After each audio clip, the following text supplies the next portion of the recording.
여러분 반갑습니다. 별로 안 반가운가 봐요. 반가운 척 해주세요. 반갑습니다. 새빛전원교회를 생각할 때마다 제가 전에는 새빛전원교회를 몰랐는데 우리 송각수 목사님을 통하여서 새빛전원교회를 알고, 또 제가 금요일 날 한번 그 설교하러 온 적이 있었습니다. 그래서 목사님 생각하고 새빛전원교회를 생각할 때마다 제가 하나님 앞에 정말 간절히 기도하고 있거든요. 특별히 송강수 목사님은 제가 굉장히 사랑하고 또 존경하는 후배 동생인데요. 동생, 왜 그런 반응을 하세요? 예, 제가 좀 동안입니다. 얼굴이 동그란. 예, 근데 송강수 목사님 사실 처음 제가 아까 이제 말했죠, 대학부 사역을 할 때 저는 이제 청년대학부 전체 디렉터로 섬겼었는데요. 처음 볼 때 너무너무 사람이 낙천적이고 잘 웃고, 그리고 먹는 거 참 좋아하고 노는 거 참 좋아하고 사람들과 어울리는 그런 거 좋아해가지고서 저 사람은 아마 전공을 뭐 레크레이션 학과나 뭐 이런 거 했겠다 그렇게 생각을 했는데 서울대 철학과라는 거예요. 그래서 제가 불하다 이런 얘기를 했거든요. 전혀 철학과 다니게 안 생겼잖아요. 여러분 그 이미지 아시죠? 예. 참 목회를 할 때도 기쁨으로 해요. 정말 목양을 할 때도 기쁨으로 해요. 근데 지난주에 갑자기 카톡이 왔는데, 목사님 저 응급실에 다녀왔어요. 가슴이 철렁하더라고요. 저도 담임 목회를 사실 거의 한 2,000명 정도 되는 교회를 담임을 하면서 저도 응급실 다녀온 적이 있거든요. 여러분, 목사가 사실 사람이 감당하지 못할 일들을 하나님께서 맡기신 것 같아요. 그 영혼을 어떻게 사람이 양육하고 책임을 지겠습니까? 근데 하나님께서 그걸 맡기신 거잖아요. 여러분 자녀를 키우실 때 그 자녀 하나 둘 셋, 그 자녀만 해도 그 부모에게 큰 짐이고 부담이 있지 않습니까?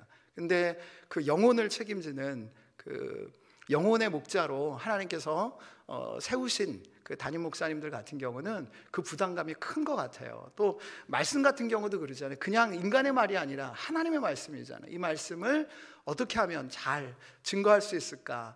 그 마음이 정말 부담감이 많거든요. 그래서 목사님 사실 기쁨으로 즐겁게, 그다음에 교회도 되게 평안하고 좋다는 소식들을 굉장히 많이 들었어요.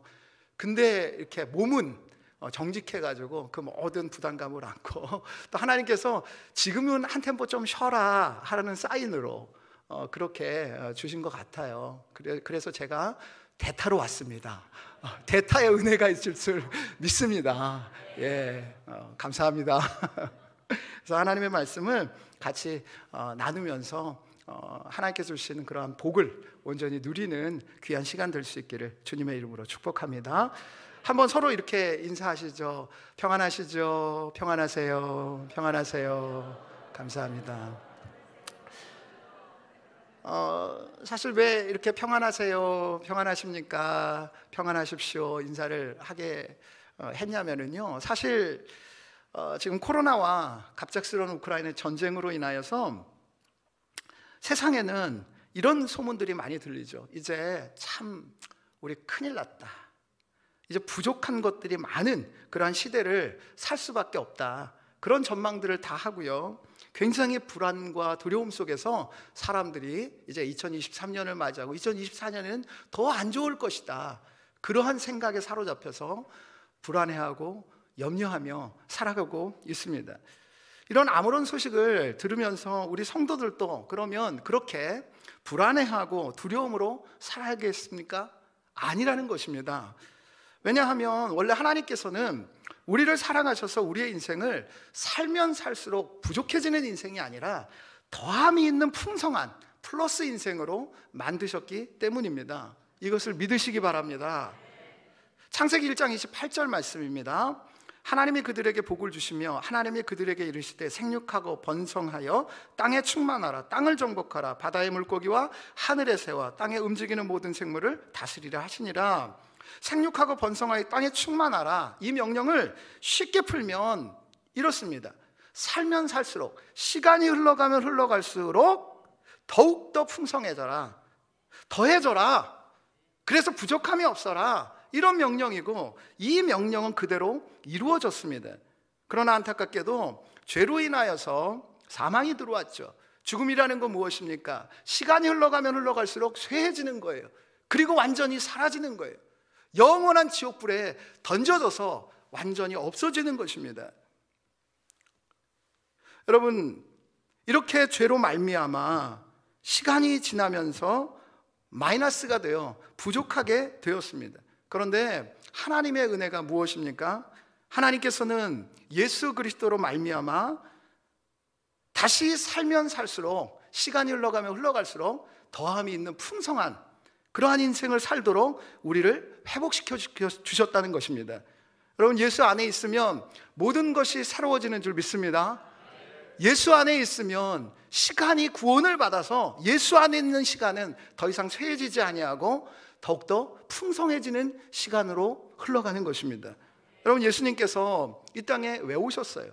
그 목적을 분명하게 예수님께서 말씀하십니다. 목자가 온 것은 양들로 하여금 생명을 얻고 더 풍성하게 하려 함이다. 아멘. 여러분, 우리가 예수 안에 있지 않습니까?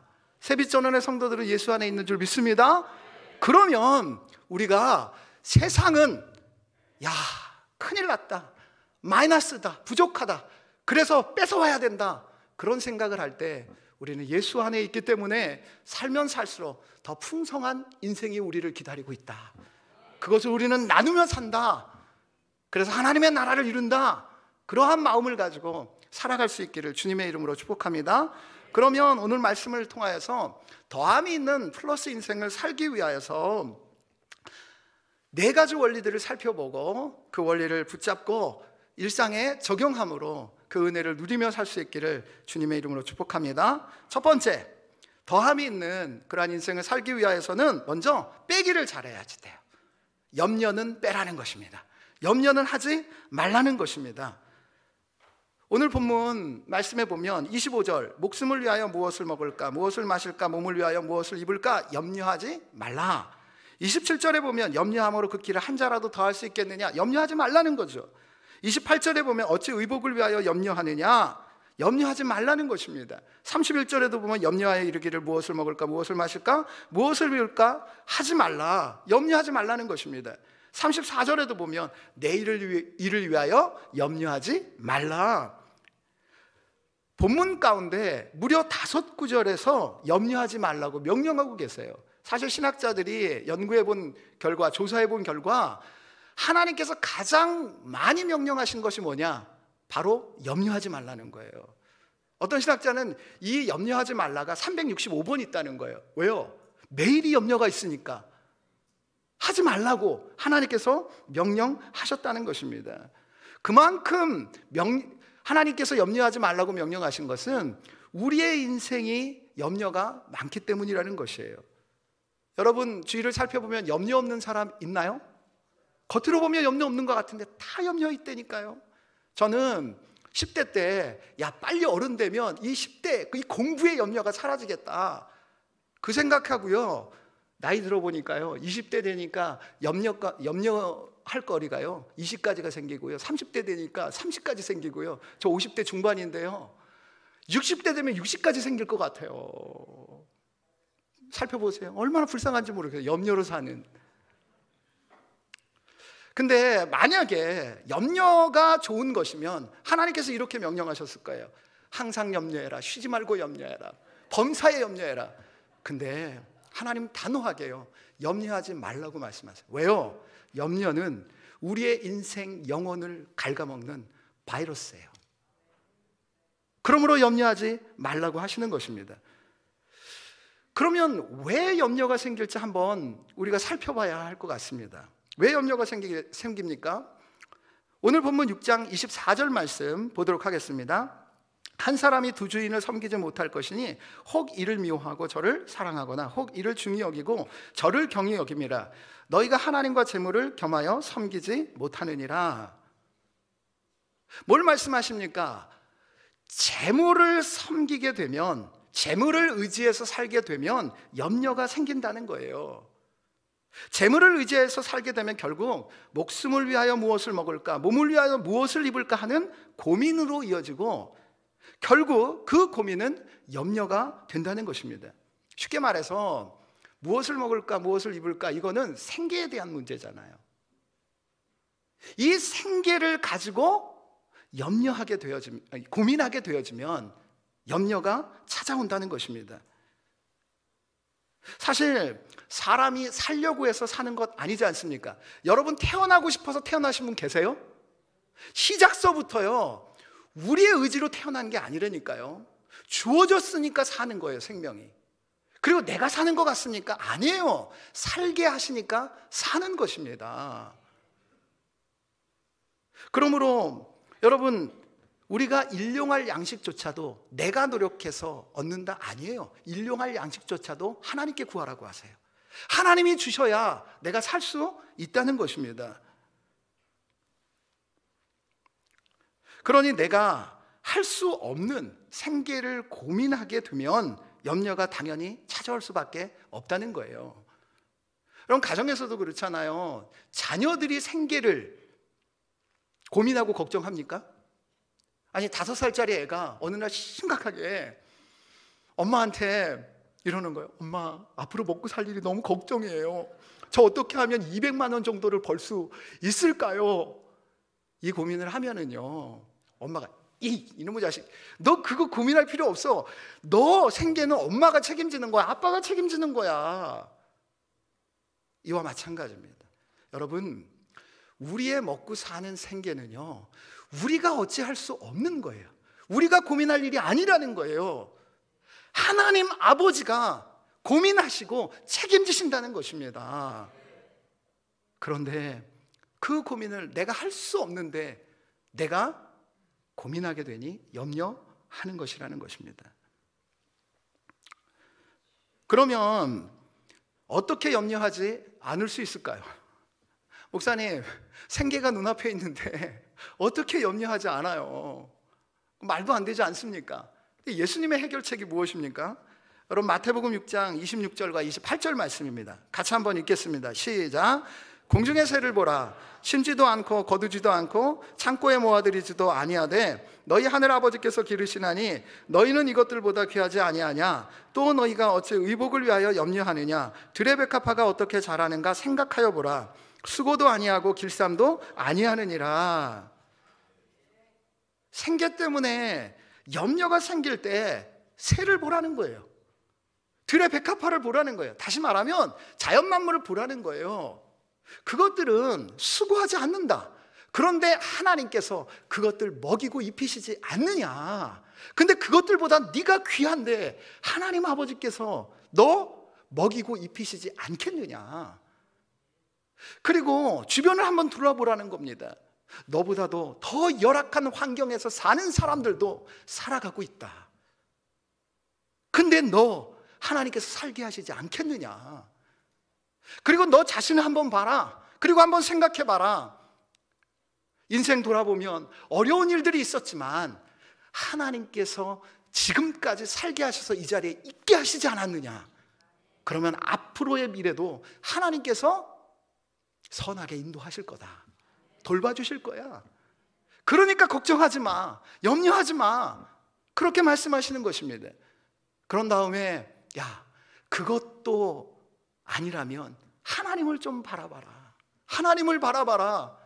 하나님 바라보면 하나님 그분이 어떠한 분이신 줄 알고 네가 하나님 앞에서 어떠한 존재인 줄 알고 그 하나님께서 너를 책임져 주실 것이다. 여러분, 보이지 않는 하나님을 바라본다라는 게 어떤 의미입니까? 한마디로 말씀드리면 기도하라는 것입니다. 빌립보서 4장 6절과 7절, 6절에서 7절 말씀이에요. 같이 한번 읽습니다. 시작. 아무것도 염려하지 말고 다만 모든 일에 기도와 간구로 너희 구할 것을 감사함으로 하나님께 아뢰라. 그리하면 모든 지각에 뛰어난 하나님의 평강이 그리스도 예수 안에서 너희 마음과 생각을 지키시리라. 아멘. 사실 염려한다는 것은 내가 할 수 없기 때문에 하는 거 아닙니까? 내가 할 수 있다고 하면, 능히 감당할 수 있다고 하면 염려 안 하죠. 그런데 할 수 없기 때문에 내가 염려하는 거죠. 할 수 없으면 어떻게 해야지 돼요? 맡겨야 되잖아요. 그런데 계속적으로 할 수 없음에도 불구하고 염려만 한다는 것은 안 맡기는 거잖아요. 왜 안 맡겨요? 믿지 않으니까요. 신뢰하지 않으니까요. 그 말은 뭐냐? 내가 계속 염려만 하고 있다는 것은 하나님 아버지를 믿지 않는다는 증거예요. 하나님 아버지를 신뢰하지 않는다는 증거입니다. 그러므로 염려라는 것은 어떤 사인이냐? 야, 너 요즘 나를 믿지 않는 것 같다. 이 아버지를 믿지 않는 것 같다. 그러므로 나를 믿어라. 다시 한번 신뢰해라. 그러한 사인이라는 거예요. 한마디로 염려거리는 구체적인 기도의 제목입니다. 하나님께서 야, 너 나 좀 찾아와. 그리고 나를 좀 믿어라. 나와 함께 그거 의논해보자. 그렇게 주시는 기도의 제목이라는 거예요. 무엇인가 염려되는 일이 있으십니까? 그러면 기도의 제목을 알고 바로 무릎을 꿇으십시오. 이것이 하나님을 바라보는 것입니다. 살아있다면 염려가 끊임없이 우리에게 찾아옵니다. 그 염려가 찾아올 때마다 자꾸 하나님 아버지를 의심하게 돼요. 그러므로 하나님께서는 쉬지 말고 기도해라. 다시 말하면 쉬지 말고 나를 좀 신뢰해라. 이 믿음이 작은 자들아, 이 아빠가 책임질게. 하나님께서 그렇게 외치시는 거예요. 그럼 염려라는 이 글자를 보면 한자로 생각할 염자에 생각할 여자잖아요.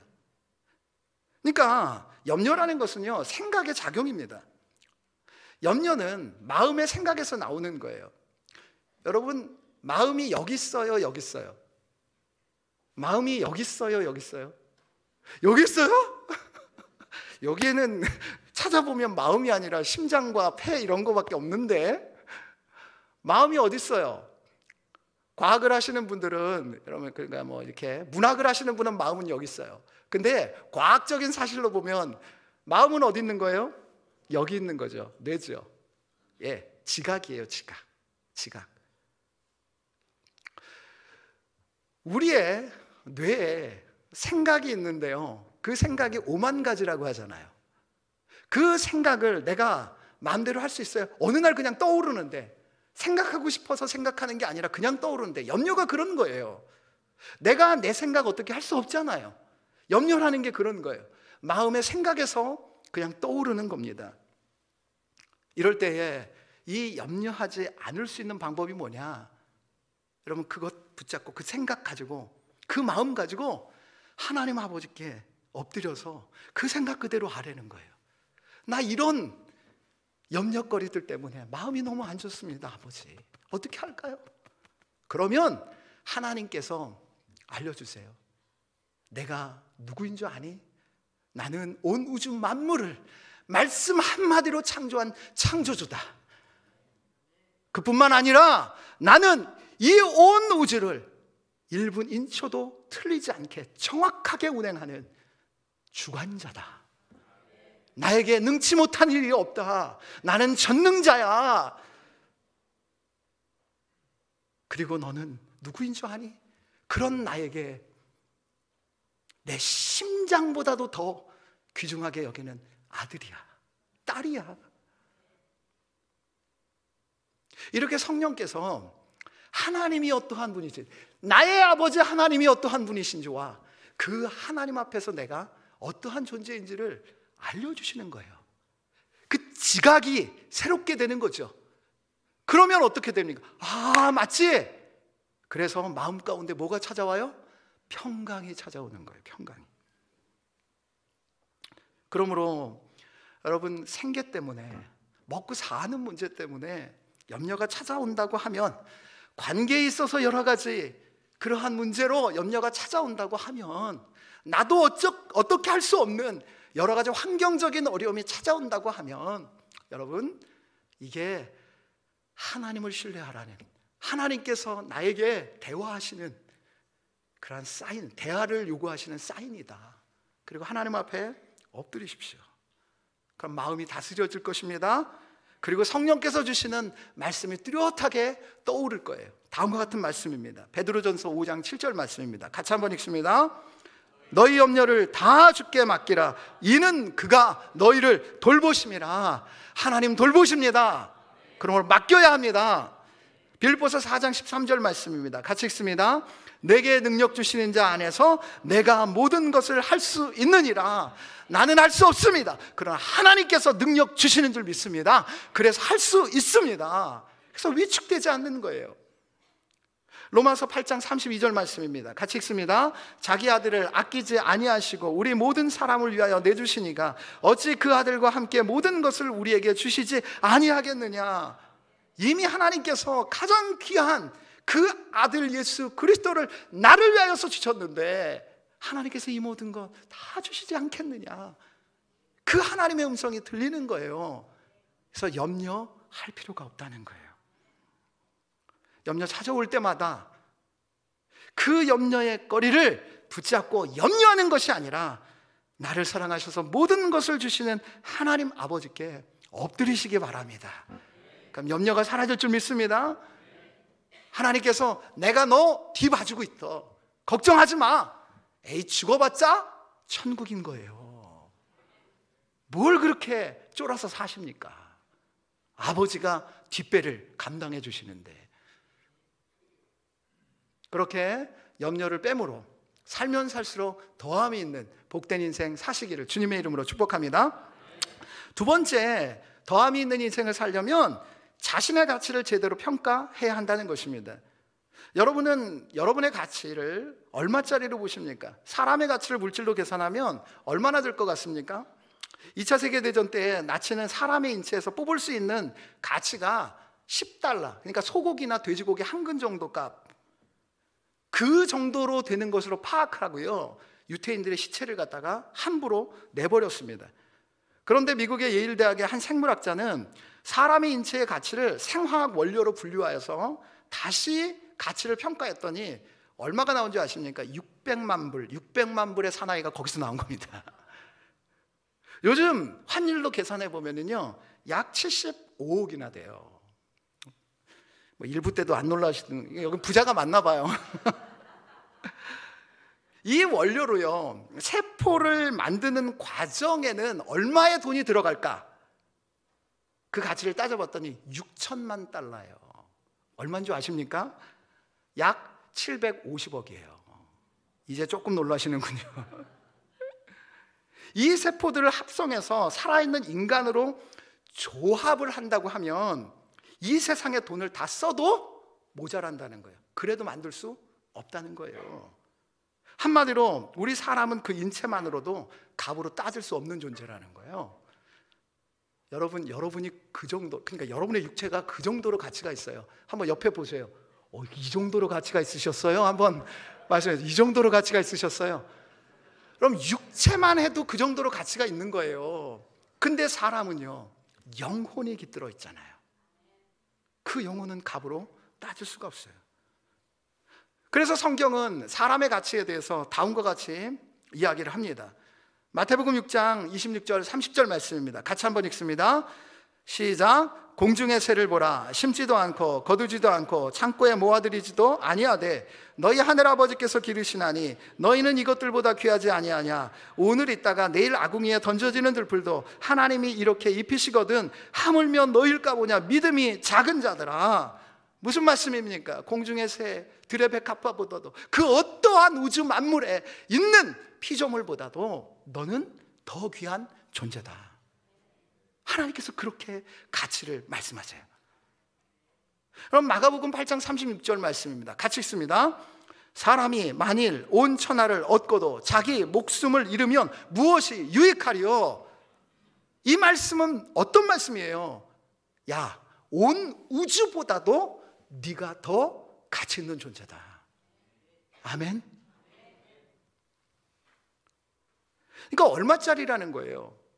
프라이슬레스예요. 가치로 따질 수 없는 존재.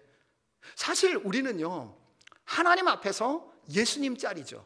왜냐면 예수님을 주고 사신 거니까. 아니, 어떻게 보면은요, 예수님보다 귀하니까 그 아들 예수 그리스도를 죽이시면서 우리를 구원하시고 우리를 자녀 삼으신 거 아니겠습니까? 그 정도 내가 가치 있는 존재라는 거예요. 이렇게 값비싼 존재를 근데 하나님께서 망하게 하시겠냐고요.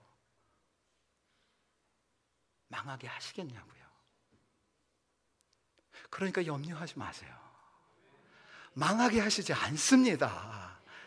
아무리 세상에 난리의 소문, 전쟁의 소문이, 지진의 소문이 있어도 우리의 인생은요, 더 풍성한 쪽으로 가는 거예요. 내 가치가 그 정도니까요.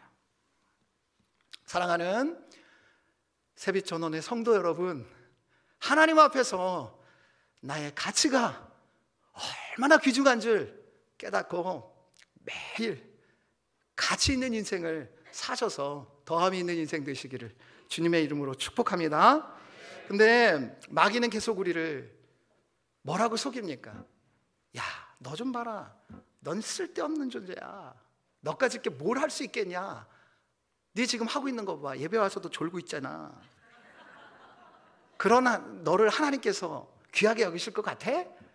넌 아무 쓸데도 없어. 여러분, 이거는 마귀가 속이고 있는 거예요. 그럴 때 이 말씀을 기억하십시오. 에베소서 2장 10절 말씀입니다. 같이 한번 읽습니다. 우리는 그가 만드신 바라 그리스도 예수 안에서 선한 일을 위하여 지으심을 받은 자니 이 일은 하나님이 전에 예비하사 우리로 그 가운데서 행하게 하려 하심이니라. 본문에서 만드신 바는 헬라어로 여러분 잘 아는 포이에마라는 그러한 단어예요. 이것은 걸작품을 뜻합니다. 우리는 하나님께서 친히 만드신 하나밖에 없는 걸작품이라는 뜻입니다. 걸레 같은 작품 아닙니다. 마스터피스, 유일한 작품, 위대한 작품을 뜻합니다. 여러분, 기네스북에 등재된 그 미술품 중에 가장 값비싼 것이 바로 이겁니다. 모나리자 아시네요. 예, 루브르 박물관에 가셔서 직접 보셨습니까? 예, 보신 분들, 예, 저도 가서 봤습니다. 못 보신 분들은 꼭 가서 보시기 바랍니다. 그런 은혜가 있기를 바랍니다. 저게 그 가격을 따지면 약 한 40조 정도 된대요. 근데 프랑스가요, 저 모나리자를 팔 리가 없습니다. 안 팝니다. 그러므로 여러분, 값은 상상할 수가 없어요, 사실은. 근데 저 미술 작품보다 더 값비싼 작품을 발견했다는 거 아십니까? 바로 다음 작품입니다.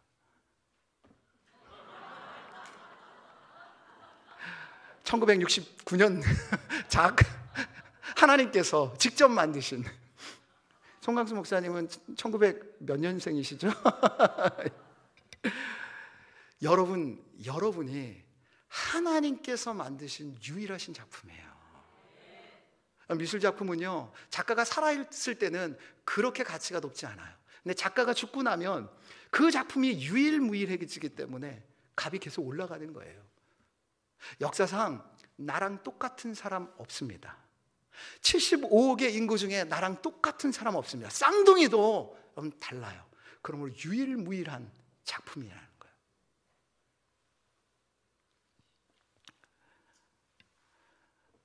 그렇기 때문에 하나님께서는요, 이 작품을 절대 팔지 않으십니다. 그분이 반드시 책임지십니다.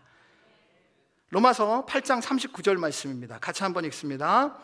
높음이나 깊음이나 다른 어떤 피조물이라도 우리를 우리 주 그리스도 예수 안에 있는 하나님의 사랑에서 끊을 수 없으리라. 아멘. 이거 기억하십시오. 우리는 하나님께서 친히 만드신 하나밖에 없는 유일무이한 전무후무한 걸작품이라는 것을, 그러니까 걸작품이니까 걸작품답게 사십시오. 그러면 인생이 더욱더 풍성한 그러한 인생이 되어줄 줄 믿습니다.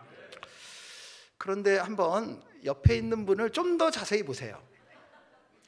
특별히 남편이나 아내, 또 애들을 보면, 애들은 어렸을 때나 이쁘고 귀엽지 점점 커가면 커갈수록 이 왼수가 되어지죠. 남편도 아내도 어땠습니까? 서로 보면 저게 하나님의 걸작품, 걸레 같은 작품이라고 하면 믿겠어. 그리고 나를 딱 봐도, 내 외모만 봐도 이제는 뭐예요? 주름 생기고 검버섯 생기고 흰머리 생기고 배 나오고, 이게 걸작품이야? 그리고 내면을 봐도요, 자주 거짓말 하잖아요. 남편분들 아내 얼마나 많이 속이십니까? 자녀 여러분들 엄마 아빠 얼마나 속이십니까? 이게 입만 열면 거짓말. 내 안에 얼마나 죄가 많은지. 그런 내가 걸작품이라고 믿겨지지가 않아요. 그래서 사단이, 봐라, 너 모습을 보면 어디가 걸작품이냐 이놈아.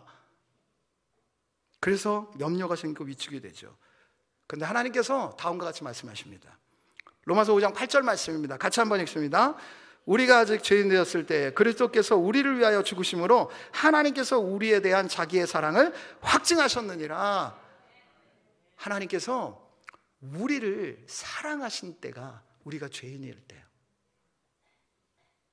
걸작품이 좀 훼손되었어요. 그때 하나님께서 사랑하셨다고요. 여러분, 고린도후서 4장 7절 말씀입니다. 같이 읽습니다. 우리가 이 보배를 질그릇에 가졌으니 이는 심히 큰 능력은 하나님께 있고 우리에게 있지 아니함을 알게 하려 함이라. 걸작품이요, 질그릇이 되어버렸어요. 근데 여전히 뭐냐? 그 질그릇이 귀한 이유는 그 안에 가장 귀한 예수 그리스도, 하나님이신 그분이 우리 안에 계시기 때문에 그래요. 우리가 비록 죄로 인하여서 많이 망가졌어요. 그러나 하나님은 여전히 우리를 사랑하십니다. 걸작품으로 보십니다. 그리하여서 우리 안에 내주하시고 우리를 성전으로 삼으신 것입니다. 그러므로 하나님께서 우리를 결단코 포기하지 않으십니다. 그러므로 여러분, 아무리 세상에 난리에 소문이 있다 한들 우리의 인생은 더함이 있는 인생으로 살아갈 줄 믿습니다. 이제 세 번째, 여러분, 더함이 있는 인생을 살려면 상위 가치를 위하여서 살아야 된다는 것입니다. 여러분, 내가 정말 가치 있는 존재이기 때문에 나보다 더 좋은 가치를 위해서 살아야 더함이 있는 인생이 됩니다. 그래서 주님께서 다음과 같이 말씀하시는 것입니다. 마태복음 6장 33절 말씀입니다. 같이 한번 읽습니다. 그런즉 너희는 먼저 그의 나라와 그의 의를 구하라. 그리하면 이 모든 것을 너희에게 더하시리라. 아멘. 우리가 하나님께서 가장 가치 있는 걸작품으로 만들어주셨는데 겨우 이 땅에 무엇을 먹을까, 무엇을 입을까, 다시 말해서 그 생존을 위하여서 살도록 그 목적으로 이 땅에 보내셨겠냐고요. 이런 분들이 있으세요. 야야야, 다 먹고 살자고 하는 짓이야. 저 그 말 정말 싫습니다. 아니에요. 짐승들이나 먹고 살자고 하는 거예요. 이방인들이나 하늘 아버지가 없는 이방인들이나 먹고 살자고 하는 것입니다. 먹고 사는 게 그들은 목적이에요. 좀 더 잘 먹고 잘 사는 거. 근데 여러분, 하나님의 사람들은 그렇지 않습니다. 하나님의 사람들은요, 더 높은 가치를, 목적을 가지고 살라고 하나님께서 보내신 거예요. 그것이 무엇이에요? 생육하고 번성하고 땅에 충만하고 다스려라. 이것은 하나님이 하시는 일입니다. 그런데 내가 이 땅에 보내는 것은 나의 동역자 되는 거야. 그래서 나와 함께 생육하고 번성하고 땅에 충만하고 다스려서 새하늘과 새 땅으로 만들어 가자. 그리고 비록 피조물이지만 피조물에 그치게 하지 않을 거야. 너는 내 형상 아니니. 그러므로 나와 함께 너를 나의 형상, 하나님의 형상은요, 하나님이시잖아요. 우리는요, 이대로 있지 않습니다. 하나님께서 하나님과 함께 한다고 하면 우리가 하나님과 같이 되어지는 거예요. 그 목적을 위하여서 살아가는 것입니다. 여러분, 하나님께서 가치를 이렇게 질서로 만드셨어요. 최고 위의 가치가 뭐냐? 예수님께서 가장 큰 계명을 할 때 하나님을 마음과 뜻과 정성을 다해서 사랑하라고 하세요. 그게 가장 큰 계명이에요. 그러니까 하나님이 최고의 가치입니다. 그 다음이 뭐예요? 둘째 계명이 내 이웃을 내 몸과 같이 사랑하는 거예요. 그러니까 두 번째, 하나님 다음의 가치가 누구입니까? 나예요. 나를 먼저 사랑하고 그 다음이 뭡니까? 이웃을 내 몸과 같이 사랑하는 거예요. 그 다음이 물질이에요, 물질. 근데 사람들은요, 자기보다 못한 물질을 위하여서 살아요. 그러면 그 인생이 어떻게 되냐? 마이너스 인생이 되는 거예요. 자기하고 동등한 가치, 이기적으로 살잖아요. 그 가치가 올라가지 않아요. 쇠하여지죠. 자기는 사랑할 줄 모르면서, 하나님 사랑할 줄 모르면서 여러분 이웃을 위하여 산다? 여러분 다 위선이 됩니다. 그래서 하나님께서 뭐라 말씀하시냐? 너 더함이 있는 인생을 살기 위해서는 너보다 위의 가치, 상위 가치인 나를 위하여서 살아라. 그래서 주님께서 뭐라고 말씀하세요? 먼저 그의 나라와 의를 위하여서 살아라. 그의 나라와 의, 하나님의 나라는 뭡니까? 하나님의 통치하심을 뜻합니다. 그 의는 무엇을 뜻합니까? 하나님의 뜻이죠. 그의 통치와 뜻은 한마디로 말하면 하나님의 말씀이에요. 여러분, 예수 믿는 사람은 먹고 살기 위해서 사는 게 아니에요. 좀 더 편안하고 안락하게 살기 위해서 예수 믿는 게 아니에요. 그렇게 예수 믿으니까 더함이 있지 아니하고 오히려 허해지는 거예요. 가치가 낮아져서 세상 사람들이 개독교인이라고 욕하는 거예요. 그들도 알거든요. 먹고 사는 게 최고의 가치가 아니라는 걸 알거든요. 예수 믿는 사람은 때때로 어려움이 있어요. 세상 사람들을 볼 때 부족한 부분들이 있어요. 그러나 그 목적이요, 그 부족한 부분을 채우기 위함이 아니라 이럼에도 불구하고 내 삶에서 하나님의 말씀이, 하나님의 통치하심이 이루어지기를 원합니다. 그리고 하나님의 말씀에 순종하는 것을 목적으로 사는 거예요. 그러면 자연적으로 뭐예요? 더해진다고요. 더해진다는 것은 여러분 덤으로 주신다는 거예요. 덤은 있어도 그만, 없어도 그만이에요. 여러분 한번 생각해 보십시오. 예를 들어 여기 도자기 그릇에 이 도자기보다 좋지 못한, 예를 들어 똥이나 오물을 넣으면은요, 그 도자기의 가치 자체가 어떻게 돼요? 떨어지는 거죠. 그거를 끄집어내지 않으면. 근데 도자기는 별로 값어치가 없어요. 근데 그 안에 보물들, 예물들, 금은보화, 중요한 문서들, 이런 것들을 보관을 해요. 그러면 그 가치도 올라가는 것입니다. 마찬가지로 비록 먼지만도 못하고 초라한 질그릇 같은 존재지만 하나님의 나라, 그 의, 하나님의 말씀이 이루어지는, 하나님을 계속적으로 내 안에 추구하는, 채우는 그러한 인생으로 산다면, 살면 살수록 그 가치가 올라가는 더함이 있는 인생 되어질 줄 믿습니다. 이제 마지막으로 네 번째는 오늘을 자족하며 살아야 더함이 있는 인생이 된다는 것입니다. 6장 34절 말씀 같이 한번 읽도록 하겠습니다. 읽습니다. 그러므로 내일 일을 위하여 염려하지 말라. 내일 일은 내일이 염려할 것이요 한날의 괴로움은 그날로 족하니라. 결론은 역시 버킹검이 아니라 염려하지 말라는 것입니다. 특별히 내일을 위하여 염려하지 말라고 말씀하세요. 오늘 염려할 수 있다는 거예요. 잠시 잠깐 염려할 수 있다는 거예요. 오늘 염려할 수도 있다. 그러나 내일을 위하여서는 염려하지 말아라. 그렇게 말씀하세요. 왜요? 내일 일의 일은 내일이 염려할 거라는 거예요. 여러분 여기서 보세요. 염려를 하는 주체가 누구입니까? 나입니까? 아니에요. 내일이 염려한다라는 거예요. 이 말의 의미가 무엇일까요? 우리는요 오늘만 삽니다. 내 앞에 있는 시간을 내가 어떻게 사용할 수 있을지 결정권을 내가 갖고 있어요, 사실은. 근데 내일은 내 영역이 아니에요.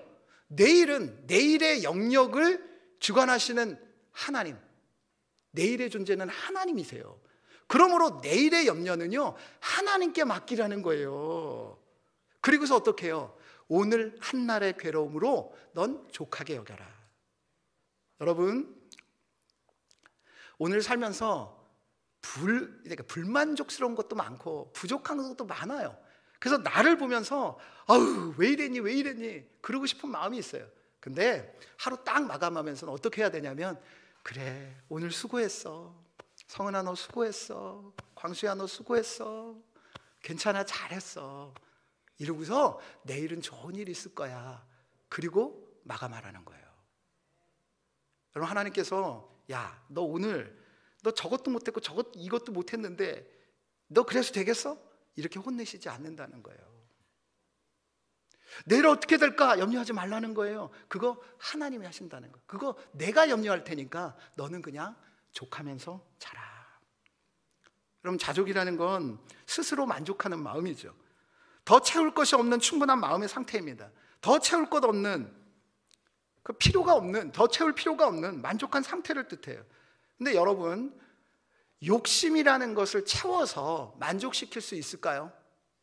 자, 욕심이 죄예요, 아니에요? 죄예요, 아니에요?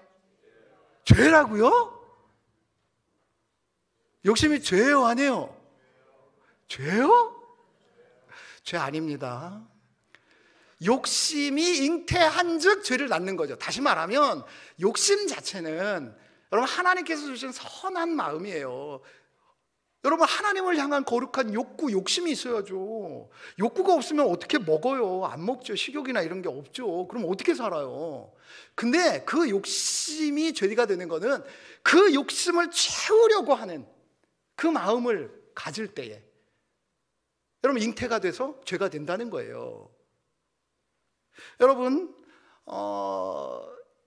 여러분 한 1조 정도 돈을 가지고 계시면 만족하시겠습니까? 자족하시겠어요? 1조를 본 적이 없어서 여러분 1조가 얼마나 큰 돈이냐면요, 자, 사람이 한 달에 5천만 원씩을 쓸 수 있어요. 그럼 부자겠죠? 여러분 한 달에 5천만 원을 팍팍 쓸 수 있어. 그럼 괜찮죠? 예, 그러면은요, 자, 1년을 쓰면은요 6억을 쓰는 거예요. 1년을, 그러니까 한 달 동안 한 달마다 5천만 원씩 1년을 쓰면 6억 쓰는 거잖아요. 그럼 10년을 쓰면 60억, 100년을 쓰면 600억, 1000년을 써야 6천억이에요. 아직도 1조에서 4천억이 남아요.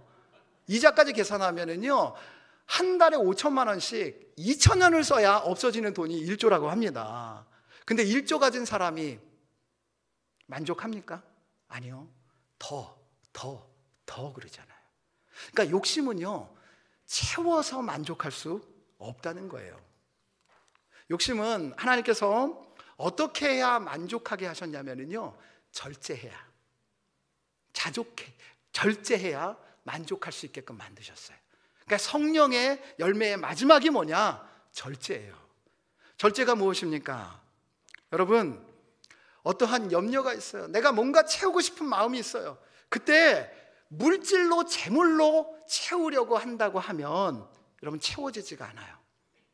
오히려 뭐냐? 그 재물로 채우려고 하지 아니하고 하나님으로 채우려고 하는 거예요. 하나님 보이지 않잖아요. 근데 하나님을 선택하는 거예요. 그리고 하나님으로 채우려고 하면 욕심이 사라집니다. 없어져요. 그래서 신앙이 좋은 거는 욕심이 생기는 게 아니라 욕심이 없어지는 거예요. 근데 욕심이 없어지는 것으로 끝내잖아요. 그럼 불교인이에요. 비우는 것으로 끝나는 근데 기독교는 그게 아닙니다. 여러분, 욕심이 없어지잖아요. 더 큰 욕망이 찾아오는 거예요. 그래서 사람이 더 추해져요. 근데 그 비워진 욕망을 뭘로 채워야지 돼요? 하나님으로 채워야죠.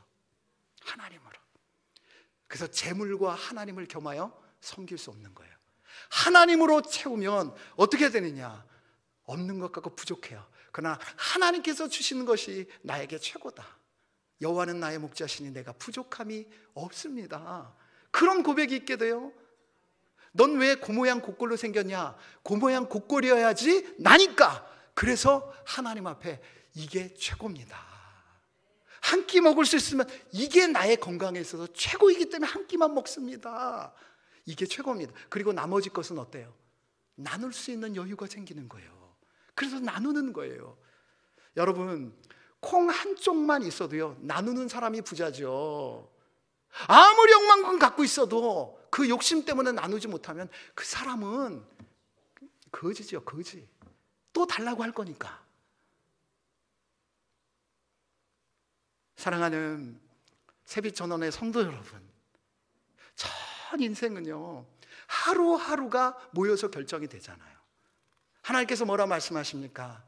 너 하루하루 쌓여서 전 인생이 되는데 그 전 인생이 더함이 있는 인생이 되기 위해선 오늘 하루 재물로 너를 채우려고 하지 말고, 그 욕심을 채우려고 하지 말고 그 욕심을 하나님으로 채워라.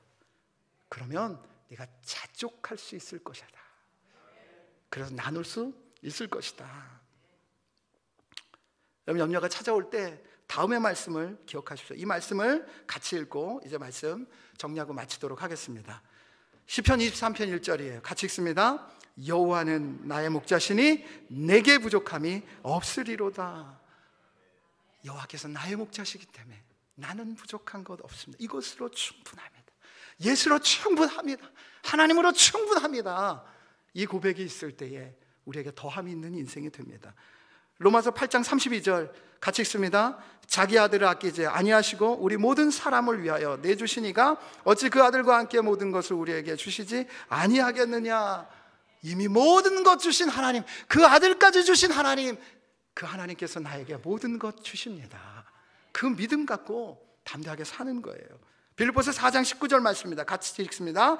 나의 하나님이 그리스도 예수 안에서 영광 가운데 그 풍성한 대로 너희 모든 쓸 것을 채우시리라. 하나님께서 모든 쓸 것 다 알아서 채우십니다. 그러므로 염려 없습니다. 그 믿음 가지고 살아가면 하나님께서 육적인 것뿐만 아니라 그 영혼의 풍성함을 허락하여 주셔서 살면 살수록 더 풍성한 인생 살게 하실 줄 믿습니다. 이제 정리합니다. 더함이 있는 인생 공식은요, 마이너스 염려, 염려는 빼십시오.